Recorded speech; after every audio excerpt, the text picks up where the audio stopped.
All right, hey everybody, this is Rosh, and you're watching Helix Basics. This is a YouTube tutorial series I'm putting together to help new and experienced users program their Line 6 Helix.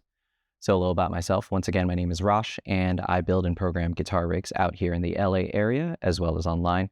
Some of my clients include Steve Vai, Leppard, Melissa Etheridge, A Perfect Circle, Bush, Maroon 5, Kylie Minogue, and more.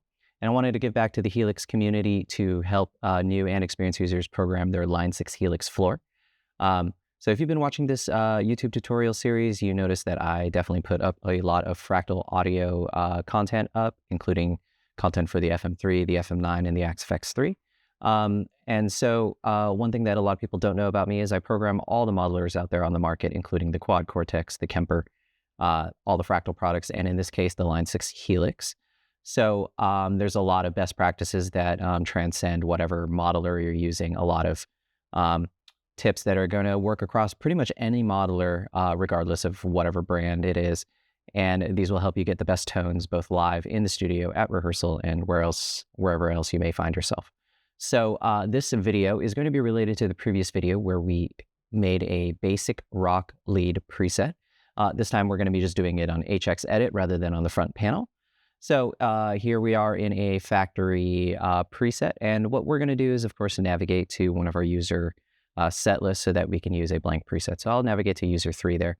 And as you can see, I already have a preset in 01A. So I will navigate to 01B just by double clicking there, and it's going to load up a completely blank preset. So obviously this guitar tone is not going to be very good for a rock lead. That's just kind of your direct right into the mixing board kind of sound. So what I'm going to do is I'm going to select here halfway through the preset so we have room on both sides for the amp and cab, as well as other effects and time-based effects after. So Line 6 definitely did some of the heavy lifting for a lot of users where they use this block right here that already pairs a cabinet with an amplifier. You can, of course, use an amplifier and a cabinet block separately, and this allows you to do things that maybe you can't do in the real world. Like, for example, using a 100-watt Marshall with a 1x12 cabinet, usually some speakers may not have the power rating and the power handling to handle 100 watts, but in the modeling world, you can experiment with things you can't do in the real world. In this case, for this particular sound, we're just going to use the amp and cab right here. So let's select that. And we're going to be presented with this menu. This drop-down menu, of course, gives you access to any of the legacy products as well as bass and guitar. We're just going to go with the guitar here. And as you go down this column, it's going to go to the higher wattage, higher gain amps. And as you scroll down, you're going to go from where we were prior for the rock rhythm preset we built just a little bit ago, all the way down into more of these higher gain amps and everything like that, as well as the, Mesa Boogie style amps, etc. So for lead sound, one of the amps that I really do like is the German Mahadiva. And this is basically based off of the Bogner Shiva amplifier. And so we're going to select this right here, and you can already see that not only does it do some, settings for you, but it also matches it with a matching cabinet. So again, whenever I'm building any type of preset, I definitely always want to use, I definitely want to always edit the cabinet block first, just to make sure that we get some, pretty standard low and high cuts, and deal with the mic placement. There's a lot of tonal shaping that happens here in the cabinet block where most people are starting to spin up the bass, mid, and treble knobs first. I definitely always recommend starting here. All right, so this defaults to the 47 condenser FET right here microphone, and it is placed, a little between basically where the cap and meets the rest of the speaker. So the first thing that we're going to want to do is, of course, deal with the low and high cuts. I always recommend users start with a low cut of somewhere between 80 and 100 hertz. And of course, you can move this slider here, or you can just type in the value. So we're going to do 80 here. And this defaults with a high cut at 12K. Now, in my opinion, most people should do a high cut somewhere between 8 to 5K, somewhere around there. Because even around 12K, let's say we don't even have a high cut, you're not going to hear much of a tonal difference when we take the high cut down all the way to about 12K. You're not going to really hear much in the guitar signal. The low and high cuts basically deal with how much information is going to be cut off from the guitar tone below this number in the case of the low cut and above this number in case of the high cut. there's a lot of, tonal information up here that just, frankly, doesn't need to be in the guitar tone. And the low cut, you're going to start conflicting with the bass guitar. You're going to start conflicting with the kick drum, the low end of the floor tom, etc. And in the high cut, you're going to start conflicting with the vocals, the cymbals, everything like that. There's a lot of sizzly information. It just doesn't sound very good. And pretty standard practice for most mixes, whether in the studio or live, that they're going to low and high cut your guitar path anyway. So you might as well just get ahead of it now to give you the best guitar tone possible. So if you listen from the high cut, if I take it from all the way up here, which is about 20K, all the way down to about 12K, you're not going to really notice that much of a tonal shift. So here is my Les Paul on the bridge pickup.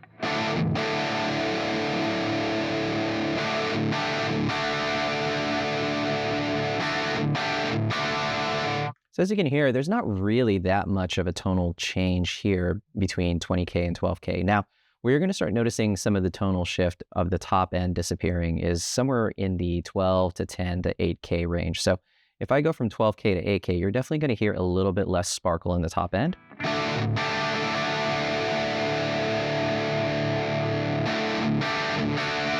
But again, you don't really need all that information up there, especially if there's going to be other instruments competing for those frequencies. So you want your guitar to stay kind of in the mid-range frequency spectrum of a live performance. So from 8K to 5K, you can definitely hear the top end being rolled off. And again, from 5K to 8K is generally where I recommend a lot of users dial in their tones. So here's 8K.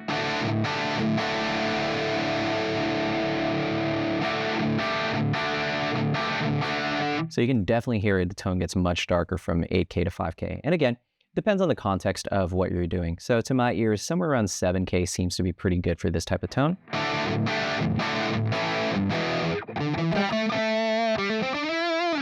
And again, we're using this as a lead sound. So I definitely want my tone to be a little bit darker. I don't want it to be too brash and bright in cutting. I don't want that a super strong pick attack. I'm kind of going in general for when I do a rock lead guitar tone, I'm definitely going for something similar to like Eric Johnson, Andy Timmons, maybe even Alan Holdsworth or something like that. Just like a dark, warm, thick kind of tone. So I'm going to leave it around 7K. Now, the microphone choice is also going to be really determine the tone. So again, using something like a dynamic mic is going to have a lot more mid-range and a lot less top and bottom. So here's like a 57.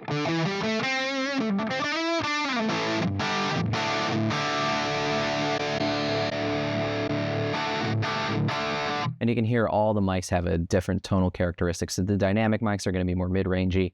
And then as you get to the ribbons here, they're going to be super dark with a lot of low end and a smooth top end.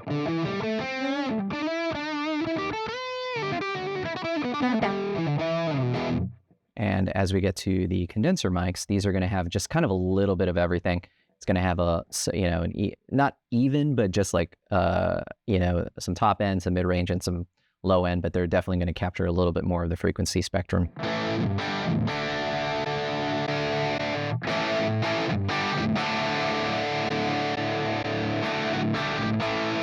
So to me, in my ears, definitely the 47 FET condenser seems to be a pretty good pairing for this.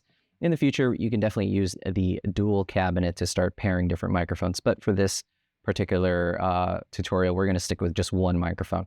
Now, the position is going to determine how bright and dark the tone is as well. So the closer you get to the center, whether you drag this microphone or you use this slider, is going to determine how bright and dark it is. So the closer to the center of the speaker versus the outside is going to determine how bright and dark it is. So here is the brightest position for this mic. And then if we go all the way out to the edge, it's going to be really dark. So obviously to me, that's going to be definitely an unusable tone all the way out there. Now, I recommend that most users start at the cap edge right here. So this is right where the cone of the speaker, meets the paper of the speaker, right in that in-between spot. And then if you need the tone to be brighter, you of course move towards the center. Or if you need the tone to be darker, you can of course move closer to the outside. So let's start with the cap edge and see what we're dealing with there.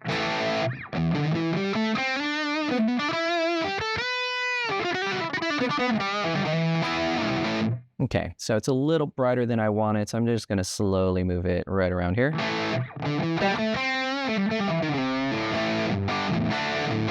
Yeah, somewhere around there seems pretty good. So you've noticed that we've gotten a lot of tonal shaping just by using the low, high cuts and the mic placement before even turning any of these knobs. So at this point, let's start kind of dealing with some of the knobs on the actual amp. Now, this particular amp is generally regarded as a quote-unquote dark amp, but it's really how the pot value of the treble knob is really positioned. As you can see, even at default settings, 7.6 here on the treble knob, most people would think like if you move, beyond halfway of a treble knob, it's going to be too bright. But this amp in particular, you can crank the treble and it's still never going to get like that bright.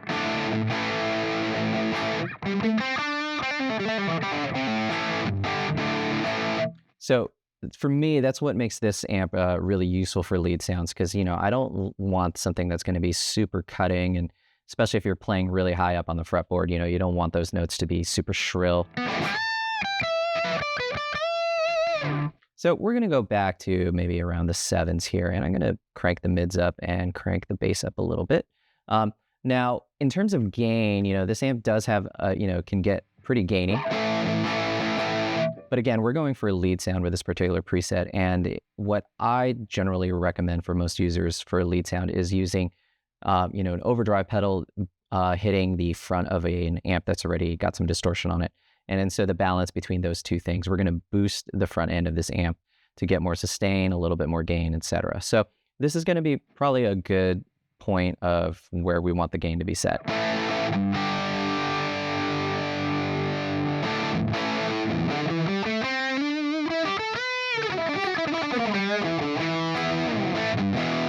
Great. I'm going to boost the channel volume up just a hair.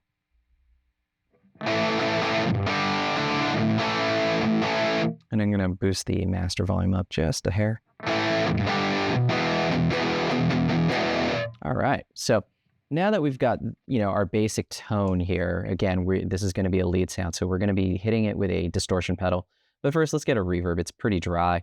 So what we'll do here is go into a reverb. Now, one of the considerations to make is, since we're going to be using some delays and stuff like this, you may want to default to using a stereo reverb rather than a mono reverb, and we'll address that in a second. So I'll do a mono reverb for the time being, but we will change this to a stereo reverb, and we'll address that in just a few short seconds. So here we're going to use the dynamic hall. Again, all these reverbs are pretty good, so I'm just kind of going to quickly dial this in.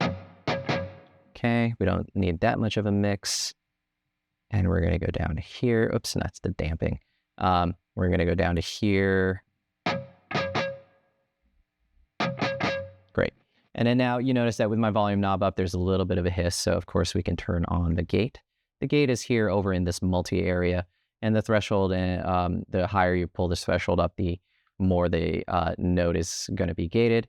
But you can hear here, got rid of that hiss. So if we turn off the gate, there's some hiss. If we turn on the gate, gets rid of that hiss. And again, I don't want to gate it too much, because then it'll affect the sustain of the guitar.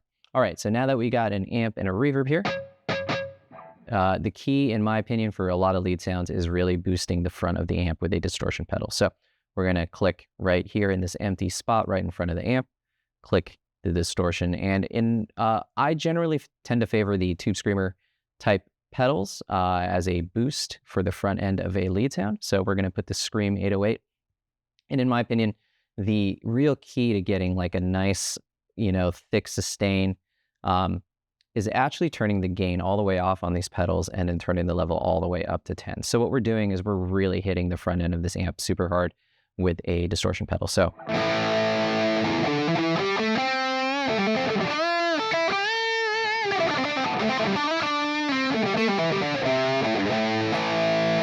you can hear that if I turn off the pedal,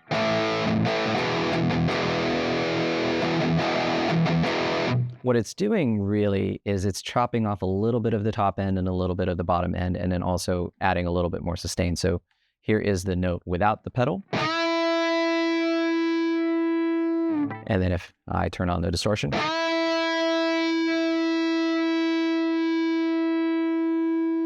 you get a lot more sustain. And again, if you want that, your amp to just kind of go into natural feedback, this is definitely the way to go.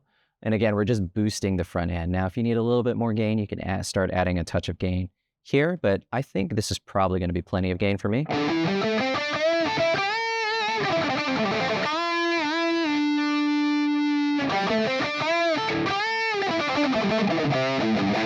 Yeah, and it's if I add the gain, it just gets too fuzzy. Now, by adding a pedal like this, it really boosts the mid-range right into the front of the amp, and you'll notice that you're going to get this kind of almost crispy bacon frying kind of tone. So you can hear that there's a lot of sizzle.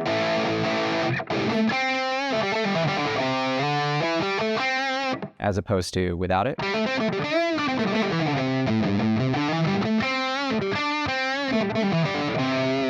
And so that sizzle is also going to help you kind of cut through the mix. Again, you won't hear the fuzz and that sizzle when it's in the, the context of a band or context of like a live performance. So again, a lot of people are always concerned, oh, it makes the amp sound super sizzly, but you won't really hear it when it's blended in context because, again, that little frequency, that little bacon frying thing that you hear is really what kind of helps it kind of cut through, but without it being too harsh or anything like that.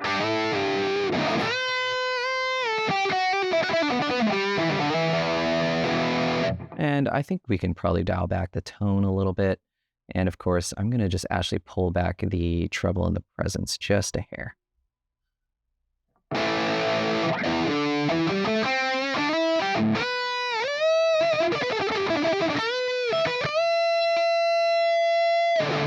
So, yeah, and then, by boosting with the front end of the pedal also makes the notes just kind of fly off the fretboard. It definitely makes it a lot easier to play. So the way you can kind of also think about this is it also makes your pickups hotter. So the next thing that we're going to want to do, of course, is let's add some delay to this. So I'm going to select an empty block and we're going to add a delay. Now, one thing to keep in mind is that this works on any modeler, but again, with the Helix, if you're going from left to right, summing anything to mono will cause stereo effects to be basically just panned right up the middle. So for example, when we use this reverb, remember that we are in a mono reverb. So even if you put a stereo effect before this, the tail end of the signal path is going to be summed to mono. It's the same thing as if you put a delay pedal in front of the amp. So I'll move this here. And for example, if we put a delay that is a stereo delay, for example, so a ping pong delay, if we put a ping pong delay right here, so going to stereo, we get a ping pong delay. Remember, the amp is mono, so you won't get the ping pong effect even if it's in the front of the amp. So this is kind of going to be in mono. Okay. And even if we put it here, even though it's after the amp, this reverb is summing this ping pong effect, which is indicated by here, this stereo versus a mono. So again, we got a stereo effect being summed to mono. You're going to also notice that it exhibits the same behavior. So for example, if you do want the stereo delay to happen, you have to either put the stereo effects at the very end of the signal path. So for example, putting the delay here at the end. After the reverb, you're going to get this ping pong delay now. So you can hear it's going from right to left. Or if you do want the reverb at the very end, you just have to make sure that anything that comes after a stereo effect also is in stereo. So for example, if we take this mono reverb and sum it, or not sum it, but make it stereo, what's going to happen is now that you have a stereo effect and a stereo effect here. So both of these are in stereo, and now you're going to get the stereo ping pong delay here. Now for me, that's a lot of reverb. So of course we're going to dial this back. I'm going to bring the mix down of this reverb as well. So now you can hear that this ping pong delay is actually running in stereo. So for me, whenever I do a lead sound, I do like the dual delay. This allows you to adjust each side of the delay. So for example, we got this, dotted eighth going to a quarter note kind of situation. So if I'm playing a note, and again, because this is in stereo and because this reverb is in stereo, we don't get any of that summing to mono kind of thing. So now if this effect was in front of the amp, for example, the amp is summing this dual delay down to a mono. So you can hear that the delay is basically panned up the center now. But again, I'm going for kind of an Eric Johnson, Andy Timmons-esque kind of thing. Again, not exactly like Eric, but I do like their use of delays and reverbs and everything to just kind of give a little bit of a halo around the note, as Andy would say. So what we're going to do is with the dual delay, you can dial in the amount of feedback as well as the mix of each delay. So that's going to be definitely a lot more delay mix than I would want. And then I'm going to dial back the feedback. And again, I'm just kind of going by ear. I'm not really being too precious about how much of each reverb I want. I'm not using any mathematical thing. I'm just literally doing it by ear. And again, just getting a little bit of a halo around the note. So again, let's dial this back a little bit more. Let's dial the mix back a little bit more.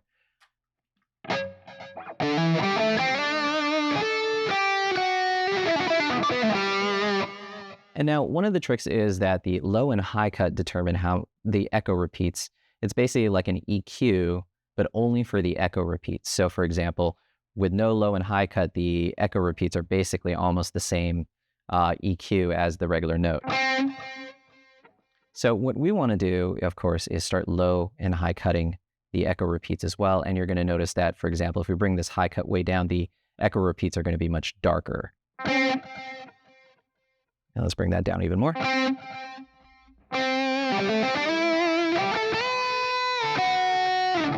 So again, you're going to hear that as you bring the low and high cut, the high cut down mainly, that the echo repeats are just going to be much darker.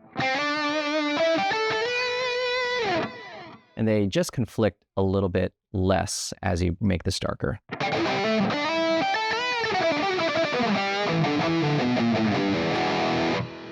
Great. And what we're going to do, of course, is let's bring up the depth a little bit of this. So what I want, the chorus and the vibrato is basically now the echo repeats are going to have a little bit of a chorusing effect on them. And again, I like the extra chorusing because it just doesn't conflict with the main note. Again, I'm going for this kind of halo around the note kind of vibe.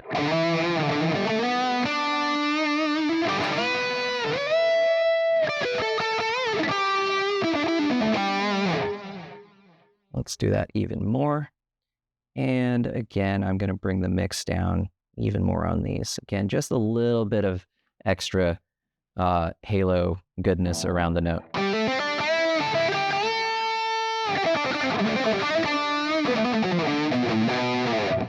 So you notice that like at least like when you have the mix down and then the delay echo repeats are darker, it's not going to get in the way of if you were playing like a bunch of fast alternate picking stuff, as opposed to like if we put the high cut like way up here, they're going to be, it just kind of becomes like a weird muddy mess, especially if you're going for a bunch of alternate picking stuff. So I definitely like to bring the high cut way down for a lot of my echo repeats, especially since this is kind of more of a digital style delay.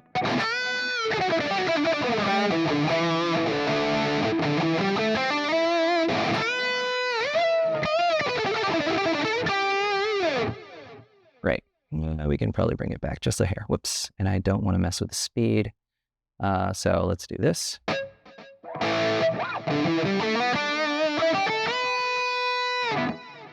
Yeah, I think that sounds pretty good. And again, we're just kind of going by ear. I'm not too precious about this. And last but not least, I want the trails to be on so that if I do bypass this delay, the trails are still left over, as opposed to if you do put this off, what's going to happen is the echo repeats will stop the minute you turn this delay off.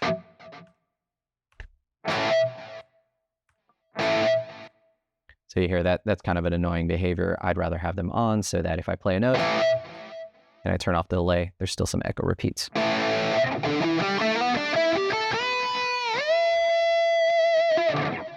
Yeah, I like that. Because again, as you sustain a note, you know, the echo repeats aren't going to get in the way, but the minute you let go of the note, then you have a little bit of some, you know, some echo repeats there. It's pretty common to do that for a lot of lead sounds.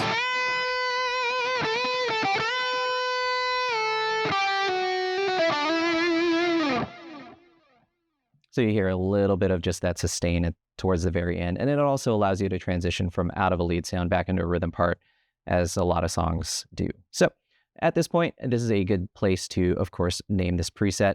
We're going to click up here and we're going to just call this Rosh lead. And of course, we will hit file and save. So at this point, this would be a good place to stop. Again, a real basic lead sound using a delay, a reverb, you know, amp and cab, and a distortion. And again, everybody's different lead sounds are going to, be determined by, what kind of lead player and tone they're going for. If the tone is still too bright, you can, of course, move the position a little bit darker out here. So, here's a little bit darker.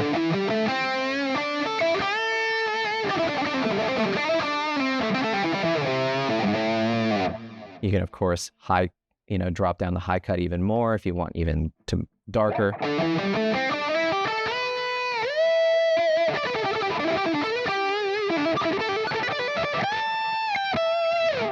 So you can do something like that. And of course, you can even try one of the ribbon mics. This might be too dark at this point, but you can possibly move it towards the center and see if you can get somewhere around there.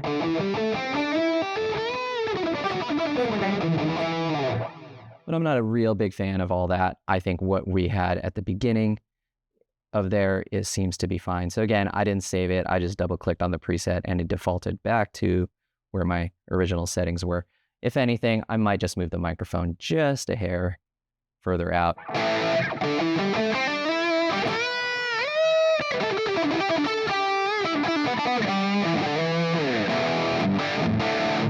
And then maybe drop the high cut down just a hair.